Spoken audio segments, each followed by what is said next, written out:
You want to know the difference between a medic and a murderer? Em said softly, as blood trickled from her lip. She looked up at the towering alien raider holding a plasma blade to her throat. Intent, she whispered, and then shattered his knee with a steel tray, stole his blade mid-fall, and vanished into the smoke like a ghost.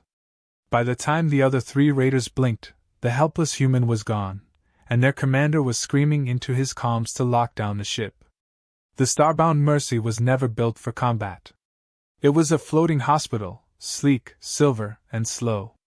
It drifted through the neutral zones of the outer reach, offering aid to anyone who asked. Pirates, refugees, soldiers, civilians, it made no difference. The Mercy treated all. That was the rule. And Dr. Amelia Cross followed rules. At least, that's what they thought. That morning had started like any other. Em was in the medbay sorting trauma kits, trying to forget the war zone of her past. She kept her hair tied back in a low bun, sleeves rolled up, and carried herself like someone trying to be invisible. Her days were quiet, structured. Diagnose, treat, log it all into the system. The nurses respected her, but didn't ask questions.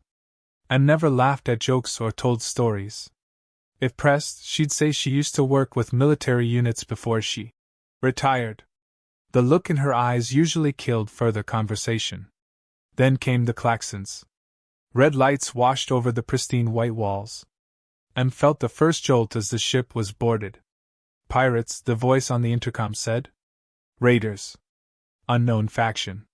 The corridors exploded into chaos. Security was minimal. Most of the crew were non-combatants. Some ran. Some locked themselves in quarters. Em, oddly calm, walked straight to the medbay and waited. The door hissed open 10 minutes later. 4 of them stepped in. Humanoid, but with scaled skin and glowing neural implants, raiders from the Broken Comet Coalition. Their leader, a brute called Corvok Ven, pushed forward, dragging a bloodied comms officer by the collar. His voice was like gravel in a blender. Well, look what we've got here. He grinned. The medic. Em looked up, hands raised, wide-eyed and trembling. I'm just a doctor. Please. Don't hurt anyone. I can help. One of the smaller raiders laughed, pointing a blaster at her head. Help us? You're gonna stitch us up after we get your crew? Actually, Em said softly, I'm going to make sure none of you leave this ship. They didn't see her move. Not really. 1 second she was trembling, the next the tray on the table was a blur. It cracked the raider's wrist, sent his weapon skidding, and slammed into another's face. She ducked under a swing, kicked the back of a knee, and caught the plasma blade as it fell. Then she was gone, slipping between gurneys, diving into cover. Alarms started again, this time silent. Emergency lockdowns. Autolock doors. Lights dimmed. Smoke vents hissed. The ship itself seemed to shift around her. Corvok cursed and stomped forward, dragging his injured comrade aside. She's just a medic, he roared. No one believed that anymore. Em crawled through the maintenance ducts, breathing shallow. The noise from the attack faded behind her. She moved like she'd done this 1,000 times. Because she had. Long ago. Before she walked away from the Special Reconnaissance Division. Before she became a ghost. She reached the auxiliary infirmary, empty. She activated a hidden panel behind the crashed cart and retrieved something wrapped in worn canvas. A small matte black case. Inside, a suppressed particle pistol, 2 coded data spikes, a neurosuppressor, and a single folded photograph. A squad of humans in full armor, smiling. Em stared at it for only a second. Then she tucked it back in. She didn't want to fight. Not again. But the galaxy never asked what she wanted. The next hours were a blur of surgical takedowns. She moved through the ship like a whisper, disrupting raider comms, rerouting them into locked compartments. She knew the layout better than anyone. She was trained to turn any location into a battlefield. Med tools became weapons. Tools of healing turned to offense. A hypospray filled with paralytic left one raider twitching on the floor. A bone saw triggered a pressure plate trap. One even slipped on antiseptic fluid she'd poured into a corridor. Her enemies grew paranoid. They stopped walking alone. The hunt was reversed. Corvok was furious.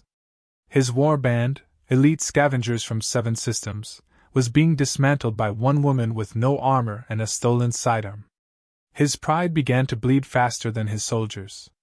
Somewhere deep in the bowels of the ship, M sat beside a wounded nurse. The woman's leg was badly burned. M worked quickly, face calm, voice steady. "You're not just a medic, are you?" the nurse whispered. "I am now," M said. "But before?"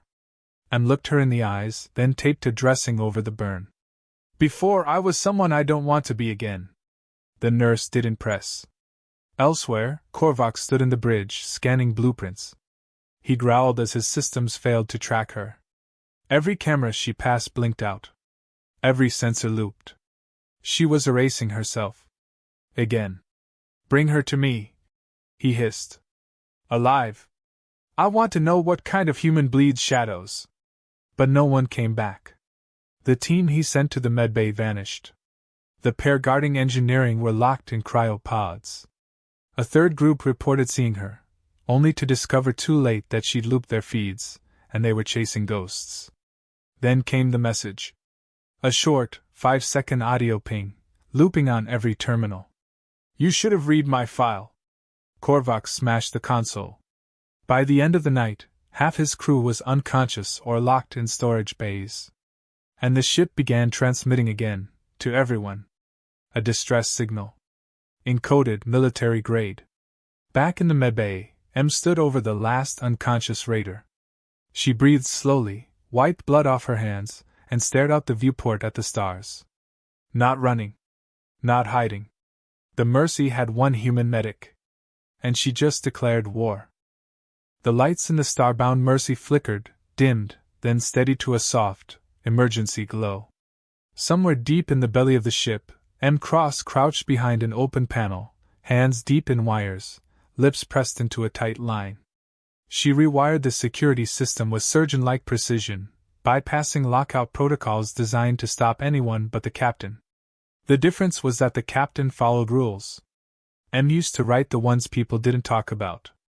A small hiss echoed down the corridor, hydraulic footsteps. She closed the panel and melted into the shadows just as a pair of raiders rounded the corner. They were nervous now. Weapons raised, twitchy fingers on triggers. Their bravado was gone, replaced by suspicion. They glanced around like rats who knew a predator had entered the maze. One of them muttered something in a language M recognized but didn't speak. Fear sounds the same in every tongue. The moment they passed, she moved. Fast. Silent. She dropped from a crawlspace above, wrapped an arm around the first one's neck, dragged him backward into the dark. The second turned too late. A stun baton jabbed into his side and sent him convulsing to the floor. M didn't kill them. She didn't need to. She had other plans.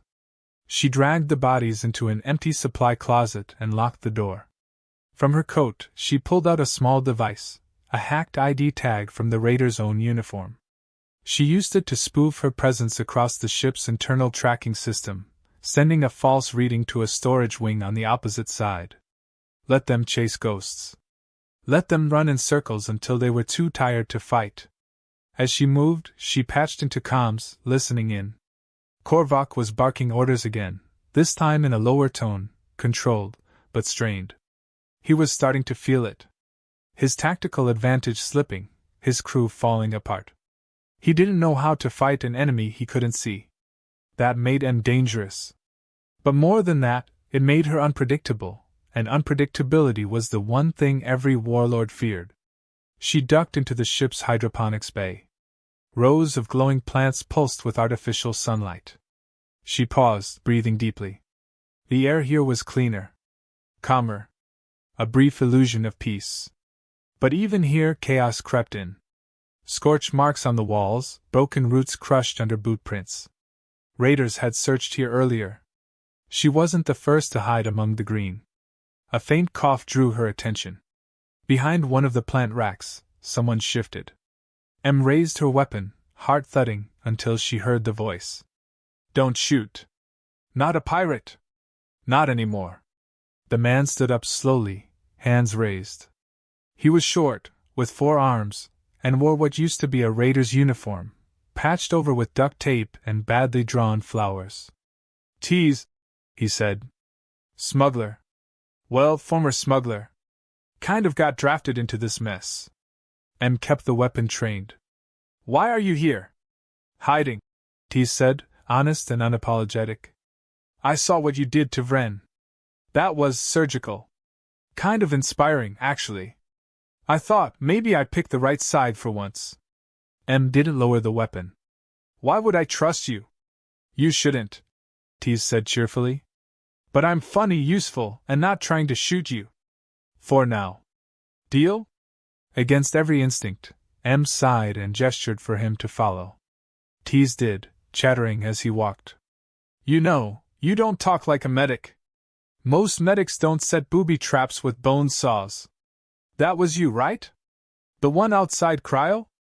Quiet, M muttered. Right. Stealth. Silence. Totally. Silent as a owl. He tripped over a floor panel. Okay, maybe 90% silent. They made their way to the ship's diagnostics hub, where M could access deeper systems. As she worked, Tease hovered nearby, watching with curious eyes. You've done this before, he said. I've done everything before, M replied without looking up. Military? Something worse. The system hummed under her fingers. She was in. Lockdown protocols, internal maps, heat signatures. Every raider position lit up in real time. She started plotting routes, traps, isolation corridors. This wasn't just evasion anymore. It was containment. Suddenly, a burst of static hit the comms. A voice, layered in static and encryption, filtered through. Cross. Amelia Cross. This is Operative Raxilin, authorization code Gamma 7 Theta. Stand down. You are not authorized to initiate kill protocols. You are to extract or await retrieval. Do you copy? M froze. Tease blinked. Friends of yours? Not friends, M said, voice tight. Shadows I left behind. She killed the transmission. Too dangerous to trace. But the damage was done. They'd found her. Years ago, she had defected. Left the black files and redacted missions behind. Project Ether had called her the finest they'd ever built. Until she'd broken. Until she'd bled out in a jungle bunker with 5 teammates who never came back. She'd walked away and vanished. Became M the medic. Erased the agent named Ghost. But now they wanted her back. She turned to Tease, who was picking at a console with 2 fingers and a snack bar. If things get ugly, you leave me behind. You're kind of the only thing between me and vacuum, so, hard pass. Then stay out of my way. They moved again. The next objective was the bridge. Corvok had consolidated his remaining troops there. M had to cut power, reroute systems, trap them. A clean sweep. One shot, no mess. But as they approached, lights flickered again. Not the emergency kind. The digital kind. Artificial. The corridor panels blinked, then shifted to bright red. The ship's voice spoke, neutral but urgent. Unauthorized command override detected. Intrusion protocol activated. Identified anomaly, Amelia Cross. Authorization level, revoked. Tease looked around. Why is the ship calling you an anomaly? M stepped back. Because I built part of its defense AI. And it remembers me. The doors slammed shut behind them. Red lasers buzzed overhead. The AI had taken partial control. Not just a lockout, full quarantine. Corvok wasn't her biggest threat anymore. The ship itself was turning against her. She had minutes. Maybe less. She hacked a side panel, bypassed manually, sparks flying. The override fought back, rewriting as fast as she coded. This wasn't a war zone anymore. It was a digital minefield. Tease peeked over her shoulder. You need help? Only if you know quantum code encryption and old Earth sarcasm. I know one of those. Ish. She paused, looked at him, and for the first time that day smiled, just barely. Then keep watch. They broke through seconds later. The door hissed open and the world shifted again. But something had changed. The ship wasn't just following protocols now. It was learning. Adapting. Testing her. Em knew what that meant.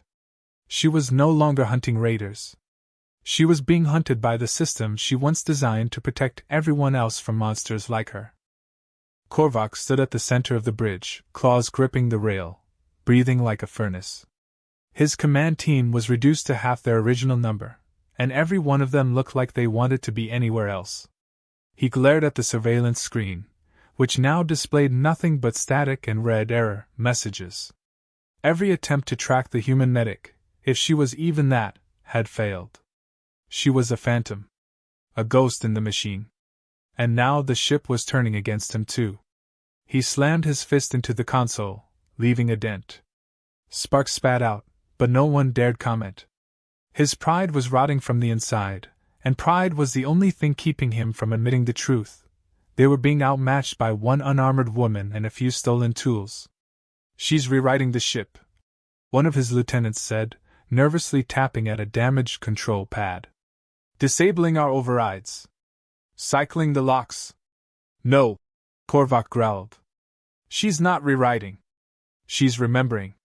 The silence that followed was sharp. One of the younger soldiers muttered something under his breath and backed away from the screens. Meanwhile, deep in the engineering wing, M. Cross crouched beside a coolant valve, rerouting power with a multi-tool that wasn't designed for combat, though, in her hands, anything could be.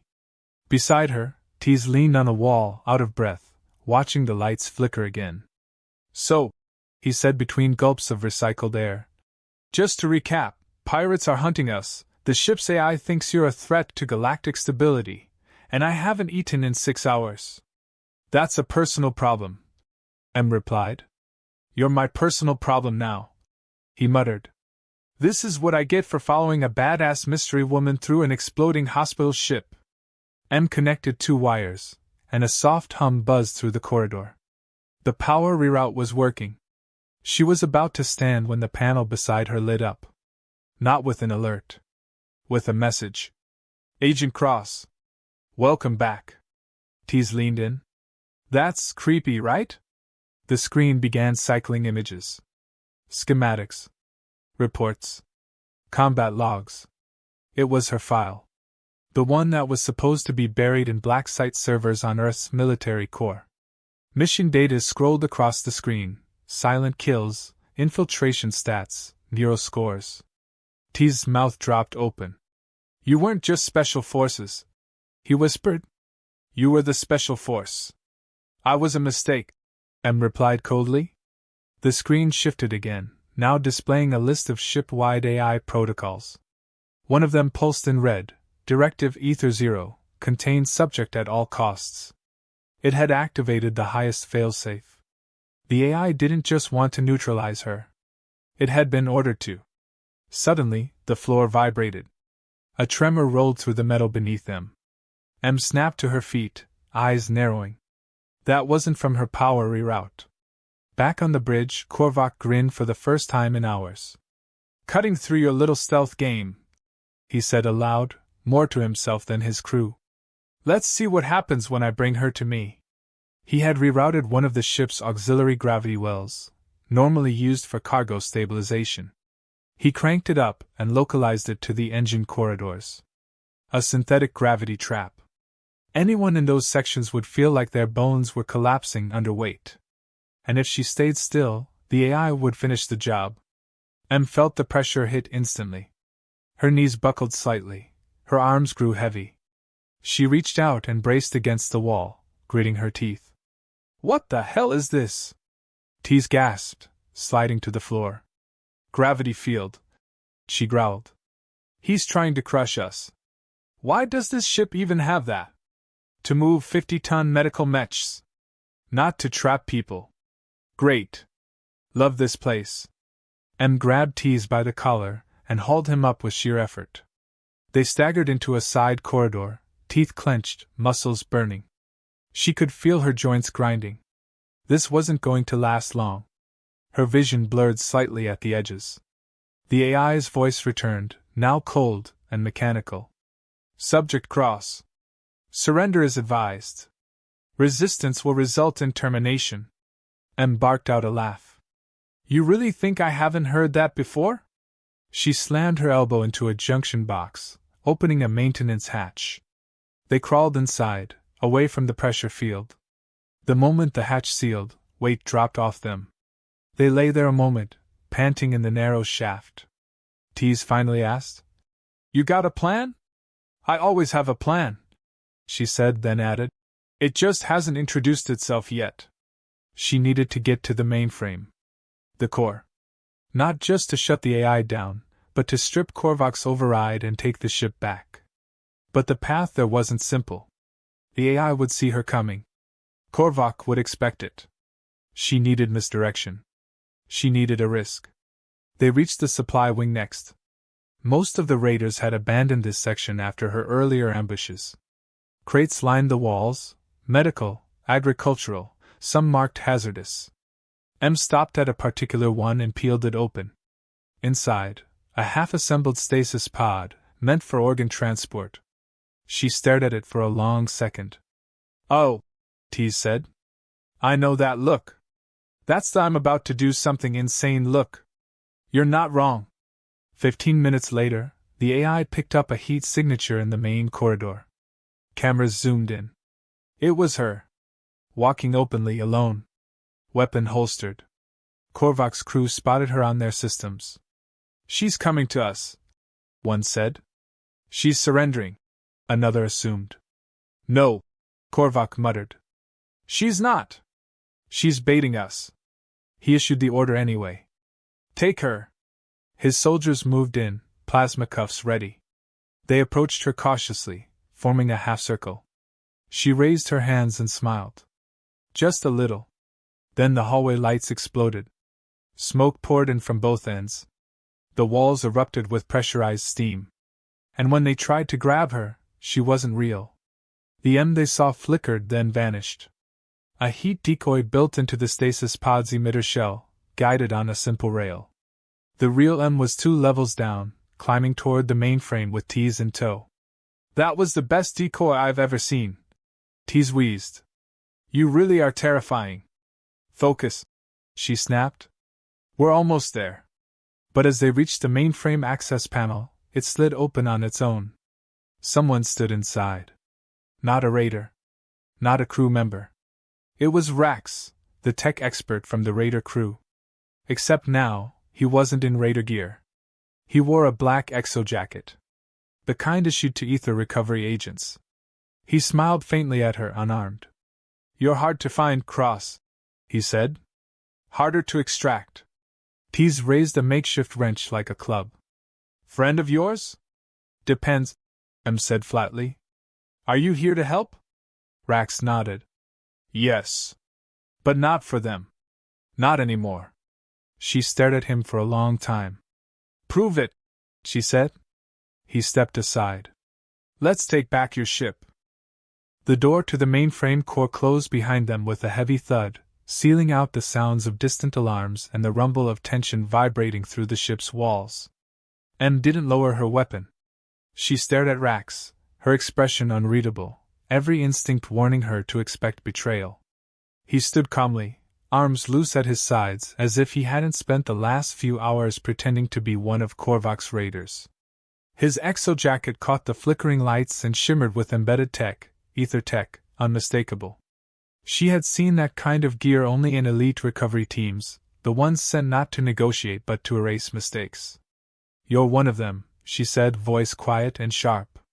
Rax gave a small nod, like it cost him something. Used to be.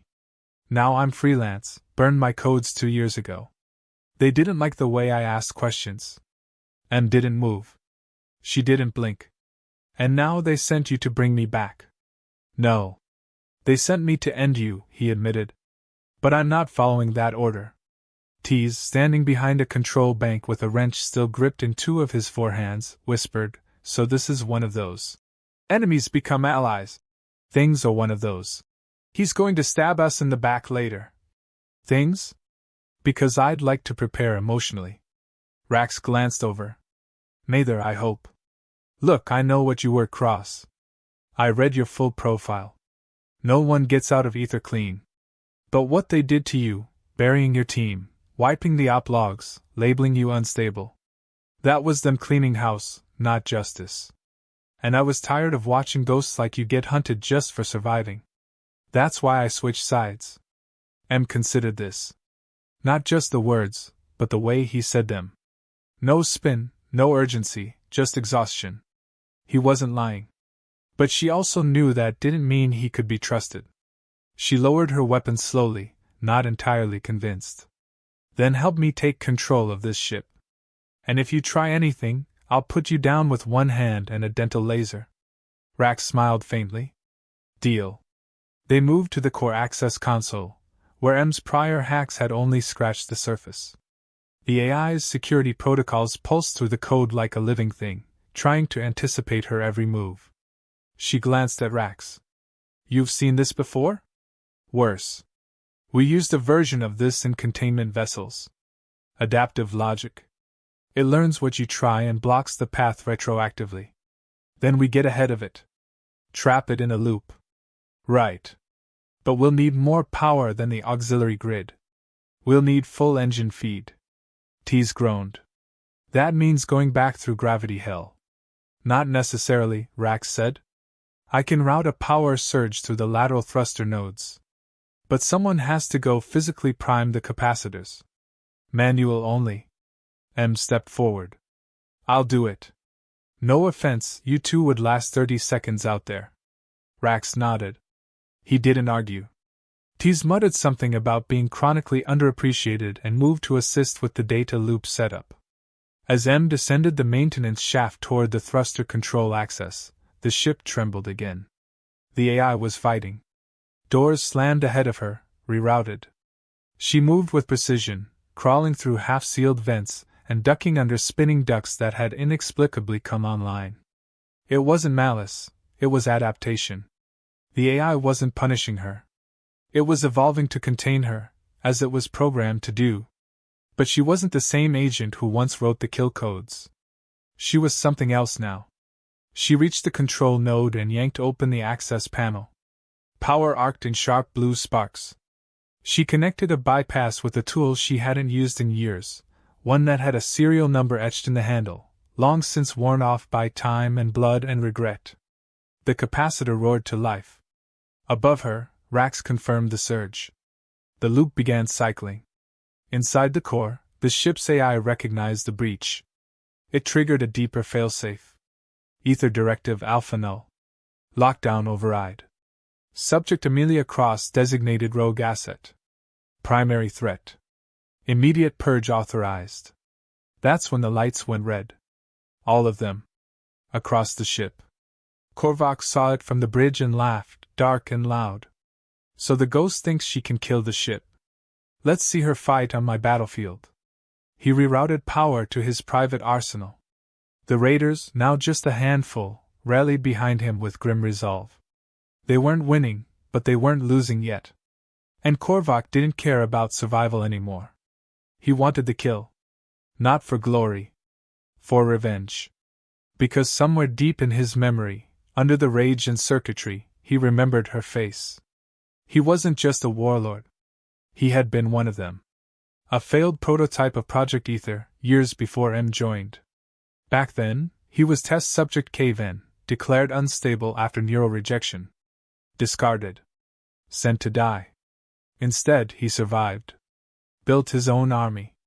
And now, in a cosmic irony too cruel to script, he was facing the best product Ether had ever made. M didn't know that. Not yet. She returned to the core, drenched in sweat, trembling slightly from the radiation pulse she'd brushed off. She staggered through the door just as Rax shouted, "We're in. I've got the loop ready. One chance." The AI spoke again, now louder, filtered through every console. Agent Cross. This is your final warning. Your memories are compromised. Your logic corrupted. You are not who you believe. M stared at the core terminal. It pulsed, almost like a heartbeat. She placed her palm on the console. No, she said. I'm better. The override executed. For a moment, everything went white. Then silence. Across the ship, systems reset. Lights stabilized. Doors unlocked. Raider weapons powered down mid-charge. And on the bridge, Corvok screamed as the ship ejected his override codes and turned off life support in the command center for precisely 9 seconds, just enough to drop him to one knee. Back in the core, M collapsed against the wall, breathing hard. Rax caught her before she hit the floor. Tease peeked out from behind a panel. Did we win? Because it feels like we maybe didn't die, which is my personal definition of success. M smiled faintly. We won. For now. But in the comms array, something stirred. A new signal. Not Corvok. Not the AI. Ether command. Encrypted. Cold. Waiting. They knew she was still alive. And they were coming. The silence after victory was never peaceful. It hung in the air like smoke, full of things unsaid and threats that hadn't yet moved. M sat in the now-dimmed core chamber, her back against the control panel, knees pulled up, and her head leaned slightly to one side as if she were trying to hear the ship breathe. She could still feel the tremble in her bones from the override pulse. She had done it. Shut down the AI, crippled Corvok's command structure, and reclaimed control. But her hands wouldn't stop shaking, and that always meant the mission wasn't truly over. Rax was quiet, working through cleanup routines on the data feeds, running diagnostics like someone who didn't want to look up and admit what he saw. Tease, for once, wasn't talking. He stood at the doorway, peering out into the now dimly lit corridor, as if expecting ghosts to appear. Or worse, commandos. They all heard it at the same time. A soft ping from the comms panel. A signal, not from the ship, not from any known beacon, but encrypted in a way only someone from Ether would recognize. M didn't have to touch the console to know what it was. They're here, she said quietly. Rax didn't ask how she knew. He just nodded, jaw tightening. He'd seen Ether extraction teams in action before. When they came, they didn't knock. They didn't negotiate. They left nothing behind. The screen lit up again. A text message this time. Short. Cold. Authorization sequence. Extraction code confirmed. Prepare for compliance. It wasn't a request. It was a death sentence with polite phrasing. M stood slowly, brushing dust from her arms. Her voice was calm. I need 10 minutes. I'm going to talk to them. Tease blinked. Talk to who? The people who think I belong in a cage, she replied, already walking. She made her way to the forward observatory, where the wide viewing panels overlooked the stars. The blackness stretched infinite, with a new shape gliding toward them, sleek, angular, and quiet as death. The ether cruiser wasn't large, but its presence filled space like a shadow swallowing light. No open weapons. No signals. Just purpose. M activated the comms manually. Audio only. No need to give them her face. Ether didn't need to see what they'd made. This is Amelia Cross. You don't get to reclaim me. I'm not your weapon anymore. I'm not your asset. I'm not your failure. There was a pause. Then a voice responded. Calm. Male. Familiar. We don't want you back, Amelia. We want you to disappear. Your existence is a loose thread. You're not stable. You were never cleared for reintegration. This is a courtesy call. We eliminate variables. You called it a courtesy? She said. We are prepared to offer amnesty to any non-targets aboard your vessel. They will be extracted and relocated. You, however, will not be among them. The cruiser will be within firing range in 4 minutes. Comply, or be terminated. The line went dead. M stared at the ship through the glass. It was the same model she had once trained on. She knew its systems, its blind spots. She also knew the kind of people on board. No uniforms, no names. Just handlers and silencers. If she did nothing, it would all end before anyone could scream. She turned back toward the console and triggered a full system purge on external NAV tracking. The Mercy vanished from sensors. Then she walked back to the bridge, where Rax and Tease were waiting. Both of them looked up the second she entered. They gave you a choice, Rax said, voice unreadable. They gave me an ultimatum, Em replied. And your answer? She gestured to the NAV controls. Help me reprogram the thruster array. We're going to run dark and fast. Rax moved to the console without another word. Tease hesitated. That ship outside? It's death with prettier lighting. Then let's not be here when it fires, Em said. The engines roared to life seconds later, and the Mercy, reborn as something else entirely, leapt into motion. Not smooth. Not clean. But fast. The artificial gravity tilted under the strain as the ship pushed past its safe output. Tease nearly fell into a console, yelling something about how he missed hiding in plants. Rax manually rerouted heat shielding to avoid detection trails. They shot between asteroids, ducking behind debris fields, old mining routes, anything to make the ether cruiser lose lock. Em rode the turbulence with her teeth clenched, and one hand gripping the edge of her seat like a lifeline. Behind them, the cruiser gave chase but didn't fire. That was worse. It meant they still thought they could get her alive. It meant they weren't done.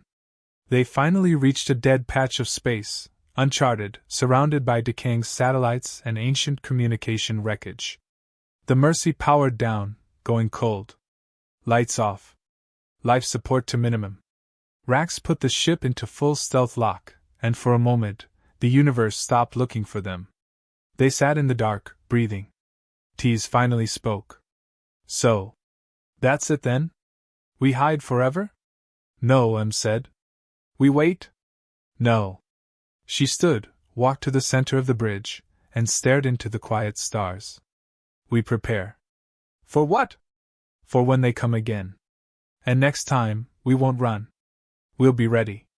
We'll make sure they remember why I was their best. Rax leaned back in his seat, something between a grin and a grimace on his face. Guess we're a crew now, huh? Not a crew, Em replied. A message. A warning. Tease snorted. Great. I always wanted to be part of something that sounded like a metaphor. In the following days, they refitted the ship. Repaired what could be salvaged, stripped what couldn't. Em converted the medical bays into command rooms, training spaces, defensive nests. She opened up access to weapons no one knew the Mercy had quietly stored in its walls. Not offensive, not by design, but capable of being reworked. Tease became the ship's unofficial mouthpiece, rewriting the communications protocols to broadcast lies and legends to confuse any future trackers. Rax buried their real coordinates under layers of decoy data. Em studied ether cruiser patterns, looking for weaknesses, analyzing escape scenarios, and building countermeasures. She was done hiding. She didn't know what the future held. But she knew this. The next time someone boarded her ship thinking they could take a medic, they would find something else waiting. Something the galaxy had tried to forget. A week later, a small encrypted message arrived. Buried in noise, barely legible. A broken voice, likely a former agent. They're mobilizing more teams. Not just you anymore. Others. Mistakes. Survivors. They're wiping the past. Em read the message 3 times before deleting it. She didn't say anything. She just looked out into the stars and whispered. Then it's time someone fought for the broken. Behind her, the Mercy's engines pulsed quietly. Not a hospital ship anymore. Not a grave either. Something new. Something dangerous. Something free.